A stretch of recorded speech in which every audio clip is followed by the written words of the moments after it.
মাননীয় প্রধান উপদেষ্টাকে অনুরোধ করব যে মাননীয় প্রধান উপদেষ্টা, আপনার অনেক উপদেষ্টারা বলেছে যে তার সময় পে স্কেল দিতে পারবে না, পরবর্তী সরকার এসে পে স্কেল বাস্তবায়ন করবে। আপনার সময় যদি টাকা না থাকে, আপনার ভান্ডে যদি টাকা না থাকে, তাহলে পরবর্তী সরকার এসে টাকা পাবে কই?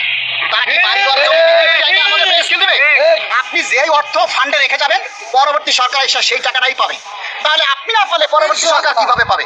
এই সমস্ত কথা আমরা শুনতে চাই না। আর আপনারা জানেন যে এই সরকার আপনারা যদি দিতে না পারেন, তাহলে পরবর্তী সরকার আইসা এই পে স্কেল, এই প্রস্তাব, এই পে কমিশন সবকিছু তারা বাতিল করে দিতে পারে। এটা আপনাদের উপদেষ্টারাই বলে যে পরবর্তী সরকার আইসা এই প্রস্তাব রাখতেও পারে, বাতিলও করে দিতে পারে। তাহলে যে প্রস্তাব বাতিল করে দিতে পারে সেই পে কমিশন গঠন করে আপনারা কেন টাকা নষ্ট করবেন? আমরা চাইবো আপনার কমিশনের সার্থকতা আপনি দিয়ে যান, আপনার পে স্কেল আপনি বাস্তবায়ন করে যান। যারা বলেছে তাদের কারো ক্ষমতা নাই পে স্কেল দেওয়ার, কিন্তু মাননীয় প্রধান উপদেষ্টা আপনার ক্ষমতা আছে। আপনার সরকারে থাকা অবস্থায় আমরা এই পে স্কেলের বাস্তবায়ন চাই এবং আপনার কাছে সারা 22 লক্ষ কর্মচারী এবং তাদের 3 কোটি পরিবার আপনার দিকে তাকিয়ে আছে।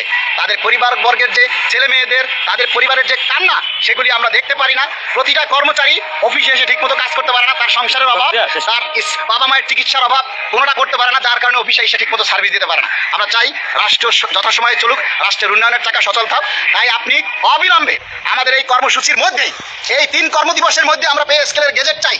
অন্যথায় দাবি আদায় ঐক্য পরিষদ থেকে যে কর্মসূচি ঘোষণা করা হয়েছে, আগামী 6 ফেব্রুয়ারি কেন্দ্রীয় শহীদ মিনার থেকে সারা বাংলাদেশের সকল সাধারণ কর্মচারী উপস্থিত হয়ে, সমবেত হয়ে আমরা সেখানে মহাসমাবেশ করে আমরা যমুনার অভিমুখে যে যেখানে পারবে সেখানে অবস্থান করে রাস্তায় বসে যাব।